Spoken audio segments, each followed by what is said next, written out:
Welcome to Film Bites, Who Bites special. Yes, indeed. I think this will be an interesting one. Absolutely. So we've got Doctor Who back. I catch the new coloured edition of the Daleks, the Hartnell era episode. Yes. And oh my god, no, have they made something special out of this. Absolutely. I mean, I remember I was quite young when I saw the original Daleks episode. Well, it was episodes, I should say, because they were done in 4 parts. And a lot of those episodes had very creepy essences behind the Daleks. There was a POV perspective that's iconic as well. And it was a build-up of tension, and when you saw them, it was a creepy factor to them, because they were very much wanting to exterminate the entire planet, if you will, apart from themselves. They were very much, if you will, very Hitler-like in the view.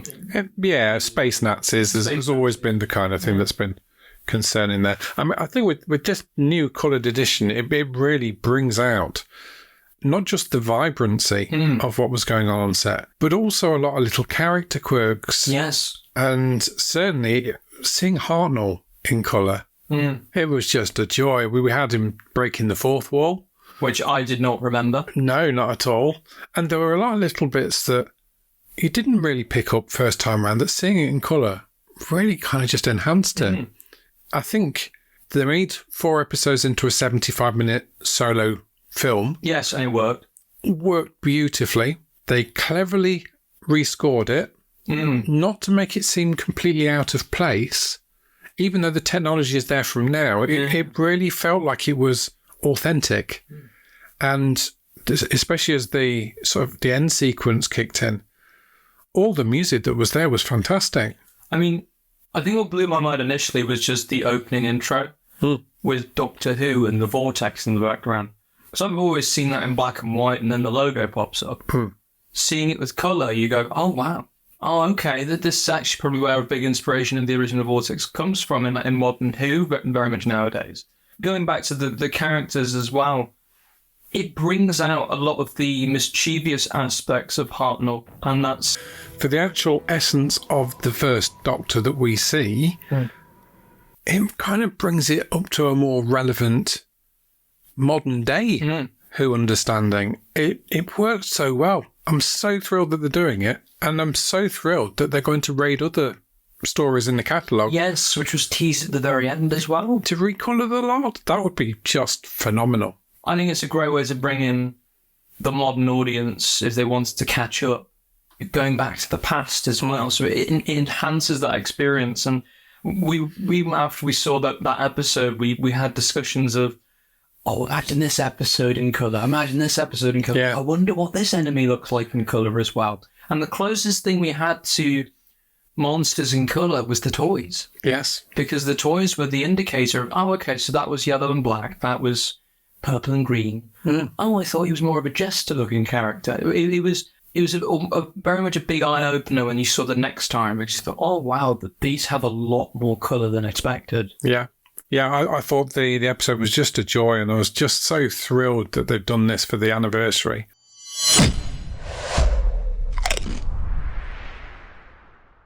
And I suppose getting back into the anniversary side of things, we finally got to see the Star Beast. Yes. Oh, my word. This just had it all, didn't it? Yeah. Let's just get this out of the way. We've got David Tennant back. We've got Catherine Tate back. And we've got Russell T Davies back.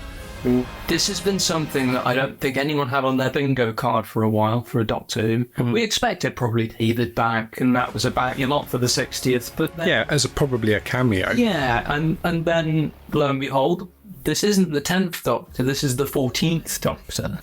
So this is a new Doctor, but it's an old Doctor.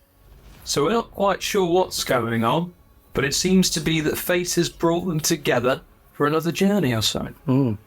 I think what's nice is that it just has that real nostalgia about it, the feel of those episodes that were just so strong in the sort of 2005 to 2010 part of this. And what I just loved about it is that it ticked a lot of boxes from that, but it also brought it up to date with new tech, a new look, new sound. Everything was bigger, bolder, more beautiful. Oh, yeah. And it was just from the moment that this one started, I was just smiling like a madman. Oh, yeah. And that smile did not go at any point throughout the 57 minutes that it was on screen. It was just a breath of fresh air. Don't get me wrong, I still enjoyed the Jodie era Doctor episodes, but they were a little bit dour at times, and some of the fun was kind of sucked out of it. I have to agree. It was not anything to do with Jodie Whittaker, who was fantastic in the role, and she's a superb actress. But I just didn't feel she was able to get a really iconic story in the way some of the other modern iterations have done. I mean, if we think back to the other Doctors, we've got Midnight with David Tennant. That is an episode that shows him beautifully as the Doctor, but it also shows his acting potential. Yeah. Capaldi had the episode with, I believe it's Hellbent, or I'm probably wrong. But there was another one. Or was it Listen? Listen as well. But they all just showed the potential of the actor and the Doctor as well. Yeah. And Matt Smith, I mean, a large majority of his solo stories, when, he took a break from being with Amy Pond and Rory, they just showed everything. Again, they showed range of his cheerfulness, the Doctor that lies, the madman in the box, but then he can show he's angry. Yeah, he was an old man in a new man's body, if you like, wasn't he? He was just... It definitely felt like a reiterated version of Second Doctor. Yeah. Which I thought was a very nice spin, if you will. Let's get back to Starbeast then. So, opening sequence, we've got a little unusual sort of monologue to screen, haven't we? Yes. But you know what? I thought it worked effectively. And immediately when I saw it, I went, ooh. It already got me interested. So it was very much like okay, if you're new to this, that's fine. Let's catch you up and then we'll get into it. I thought, great. That's wonderful. I love stuff like that. I thought the explanation was clean. I thought it was clear as well. It was a very quick explanation, but it went through it rather smoothly, I thought, as well. It's not just the Doctor that's speaking, it's Donna as well. So it's showing the two parallels. So you've got the Doctor that's in space, the whole expanse of it as well. And you've got Donna back in her own house on a computer. And it's just kind of showing those parallels of the world, but there's something missing. And then we break into an absolutely superb new set of opening titles. Yes. Wow. They seem to take a lot of the sort of modern iterations that we've had, but kind of compounded it into one big, beautiful animation on screen. Yeah. I mean, put it this way, I heard a lot of iterations in one theme. Those clock gears that sounded like the 12th Doctor. The vortex reminded me of Jodie, with a blend of... Probably like Matt Smith as well, I think. Matt Smith, definitely. I'd also have to say there was also the piano that reminded me of the 8th Doctor. Yes. It's very much the added-on bits to the intro theme, which is very much Maury Gold, so that's Eccleston to Tennant as well. So it was all there. It was very much like it's all here. This is insane. And then post the opening titles, we have the episode itself. I think pacing-wise, it felt very familiar. It felt like where we were with The Runaway Bride. I was about to say we've seen a lot of comparisons with The Runaway Bride. But not only that, Partners in Crime. Yes, yeah. I think it really had that same rhythm of the episode. And that, again, it's that familiarity. It brings you straight in and you kind of know where you are. It's done at breakneck pace, so we don't need any particular going into the details of why he's got this face immediately. We don't need to, yeah. We get nods to why is it this face. Really, that whole conversation and dialogue about it is just forgotten about for the most part. It's just acted as normal. Straight into the action. We got the first meeting with Doctor and Donna. Only minutes after he's landed. Yeah. I just love the boxes where he puts the boxes back on. Oh, yes. That was genius. Yeah. And then, of course, when he's trying to walk away, oi! You've got that classic Donna trope, which I just really enjoyed. And it's like, yep, you're in it for it now, basically. Spot on. And the way it unraveled as well. you've got Doctor and Donna meeting. Rose, what? And then after that, you meet Rose, not Rose, but now Rose. A spaceship's falling from the sky. Donna's missed it again. Yeah. Oh my word, this isn't a matter of a minute, this is all happening. We've got spaceship falling from the sky a number of times in Russell's era. Yes. And do you know what? We can still keep going back to it because it just works. It works every time. But what it did show you, I think, was the quality of the new CGI that they've got working on this. Yeah. It just was much more cinematic, much more akin to what we would expect now. I mean, if you think of the other programs that kind of float about now, Star Trek and the Star Wars ones on Disney Plus already, it's got to meet that kind of level of ambition. Yeah. And there's clear signs in this episode that it just really does. It's never going to have the feel of the volume for Mandalorian and stuff like that, but it doesn't need to because this is Doctor Who. It's got its own feel. Yes. And I think they kept to that feel really well throughout the episode. So. I mean, they use set locations and they make their own sets. And they use it wonderfully every time because it feels like there's a great sense of illusion being made. Yeah. And they've always done that. Even down to back to the 1960s. Look at their set designs. I mean, to be fair, at the start, I don't think anyone had faith in Doctor Who, apart from a few people. So the set designs are cheap, but they were allowed to try and experiment with things. Yeah. So because of that, they got to get away with more. And I think because you're on a lower budget, you can try and do more at the same time. Whereas these big budget things, they'll just throw money at things, like green screens, editing, but sometimes it can actually come out worse than an actual practical set. Yeah, and you can tell it seemed more of a labour of love with this particular show on this occasion. And if that's the way we're going with this new iteration of Who, I am all for it. Completely agree. So we've got the main villain of the piece, Beep the Meep. Beep the Meep, who I don't have the exact number, but I'm pretty sure it's from a 70s comic sketch. Was it 78? Something like that. Yeah, so I'll be honest, I heard about Beep the Meep because he was they were announced for the special. So I thought, I've heard the name The Star Beast, but why do I know the name The Star Beast? Yeah. And it's of the same name, the comic book is The Star Beast. Yeah.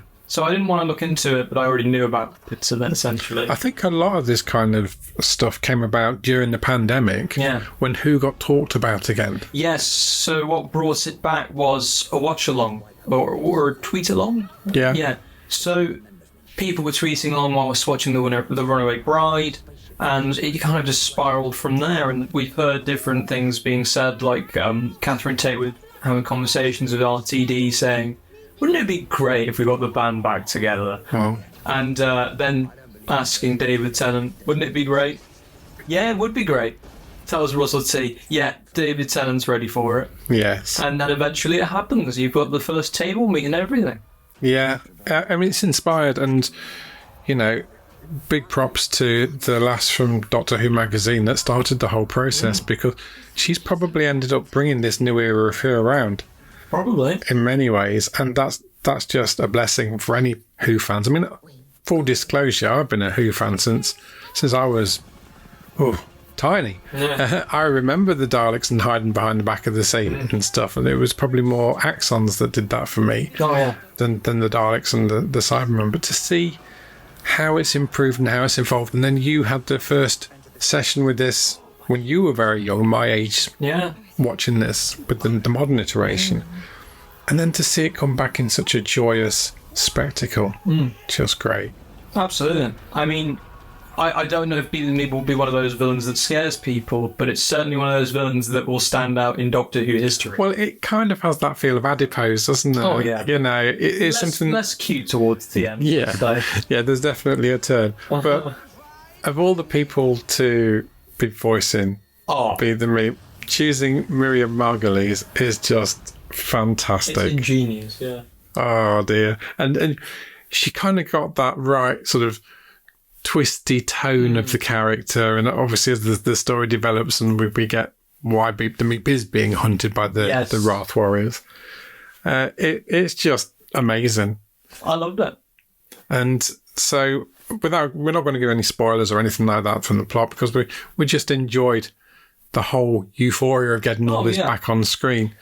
But there's a lot of things that it does obviously open up to.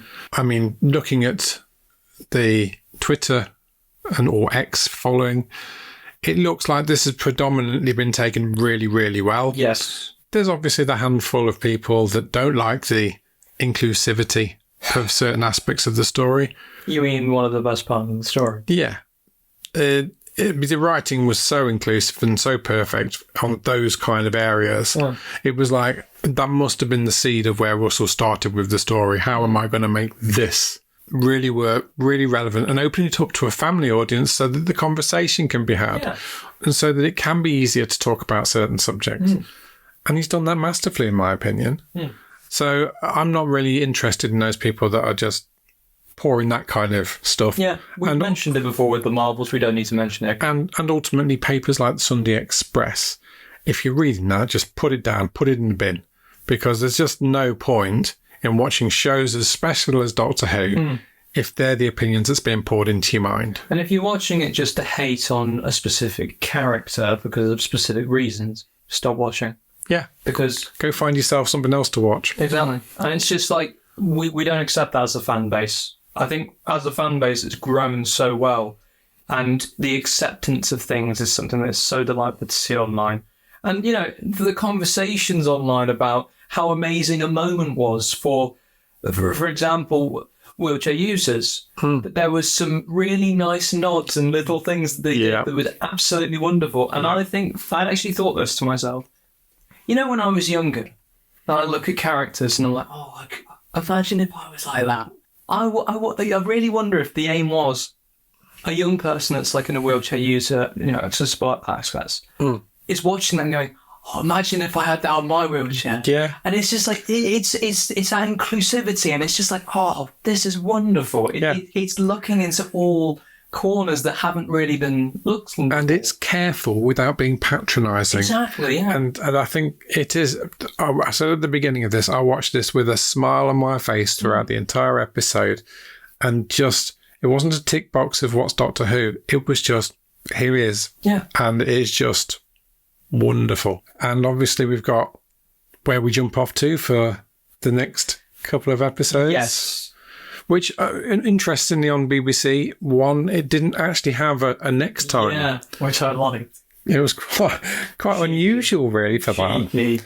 But in the UK, we had the opportunity to go on to Unleashed. Yes. So Unleashed is basically our new Doctor Who Confidential. And Doctor Who Confidential was the behind-the-scenes, basically showing and commentary of what was being made, who made certain props and designs, and basically going over the actors' roles and everything, and basically just getting a feel of what different departments were for making an episode. I liked, again, that it explores people on the production crew that aren't necessarily the big names on the production crew, but are vitally important to making the show the success that it is. Yeah.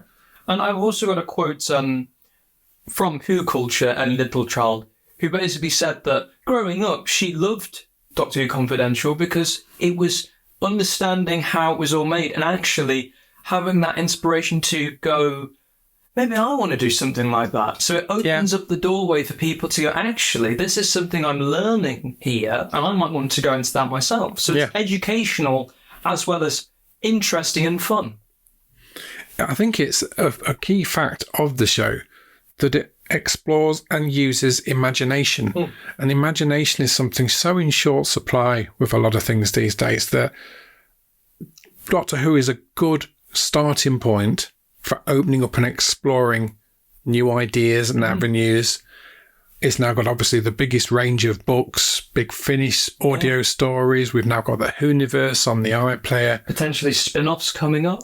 The spin-offs do sound interesting. And I just think this is a great, great time to get yourself back into the Whoniverse. Yeah. And I'm so looking forward to seeing what Ncuti Gatwa brings to the role. Oh, I'm already in love. And the thing is we don't know anything about this Doctor apart from a clip where he basically yells, what the hell is going on here? Yeah. And I already love his performance. Yeah. How wild is that? In any other scenario where it's other pieces of media, I'd probably be like, okay, interesting. But no, in this one, I'm already like, yes, Doctor. Yeah. It's wild. I do have this feeling we're going to see him before the Christmas episode. I have a feeling it'll be the third episode simply because of a certain puppetry that might be going off at hand and certain manipulations of time-space. Wibbly wobbly, I imagine. Yeah. There's definitely more to this iteration, and I can't wait. Every week now I'm going to be looking forward to the next edition, and I can't say that I've felt like that for a considerable amount of time. It's been a while. It has been a very long time. I actually have to say, I think the last time it might have been The Woman Who Fell to Earth. Yeah. Because that episode was magical for Jodie's open. You know what? That's probably where you get your lines and your performance part for Jodie. And then The Power of the Doctor was probably the last time I was like, I'm really looking forward to it. And by the way, just a very weird side topic, I was begging for a certain song to be used in Power of the Doctor, and it was used, and I burst out laughing with joy. There was nothing wrong with that era. I mean, it was just compared to what we've just got, a bit joyless. Yeah. And even though there were some great acting performances, the Doctor really wasn't as visible as we can now see again with RTD. Were more the visible aspect, so it always felt like 30% Doctor and 70% companions. And the problem with that is that if you go back to the 60s, it was very much lots of companions being shown quite often, but it almost felt like, in my opinion, 55% to the companions and then 45% to the Doctor, because he was still enigmatic at the time. But over the course of the series, it was more the Doctor, because I think people were getting more interested about this character that they know nothing about. So you start seeing companions leaving, you start seeing companions going and, changing. So because of that, you had to expand the Doctor's story out more as well. So because, with Jodie, it was basically a reboot. It was probably the best decision to understand more of Jodie's Doctor at the start, and then you can go into the companion side of this as well. Yeah. But it was the other way around. Yeah, it was kind of faded towards the fam, which got a bit cringy. That I don't mind the coinage of fam. It was just that sometimes it felt a little bit forced. That was the only thing. But it's great that we're back here. We're seeing this new Who, and I can't wait to see what the big blue yonder brings us. Honestly, I'm just glad we're back in a situation where we can enjoy Doctor Who, don't really care about what's being said online, don't really have to care about anything at all, because we're just having our own little fun. Yes. And at the end of the day, I feel like I'm 9 again. I'm basically waiting for the next episode. I could literally be playing with a toy TARDIS right now because of how jovial I am about it. It's just, it's magical. I think that's the word for it. It just feels like we're back in a very early time of my life, if that makes sense for me. I mean, yeah. But yeah, I could be absolutely going on and on and on, but I'm holding myself back because there's just so much to say. But it's a joy. Okay, so this is our first edition of Who Bites. Yes. If you like what we're doing here, just let us know in the comments, and we'll keep doing these Who Bites. We're going to do it for at least the specials, and we'd like to do it probably for at least the first series of Shooty. But if you like what we're doing, just let us know, and we'll continue to do the Who Bites. We'll be back to normal with the Film Bites as well as doing this. The two will run slightly separately, but on the same channel. Yes. I've really enjoyed talking about Doctor Who again. I mean, I'll be talking about Doctor Who on and off the podcast anyway, so yeah, it's always fun. Yeah. But thank you very much for listening, and until next time, bye-bye. Thank you so much for joining us on this episode of Film Bites Podcast. We hope you enjoyed our discussion about all things film. We love creating content for movie buffs like you, and if you had a good time today, please consider supporting us. We have a little favour. If you liked what you saw and heard, give that like button a gentle tap down there. And if you haven't already, don't forget to hit that subscribe button so you never miss an episode from us. We try and publish at least one episode each week, so stay in the loop for more movie magic and insightful discussion.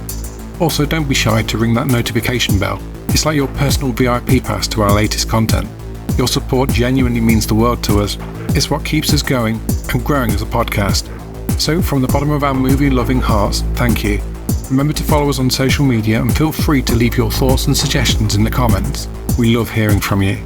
Until next time, Film Biters, keep watching, keep loving, and keep sharing your film passion with the world. Thanks for being part of the Film Bites podcast community. See you in the next episode.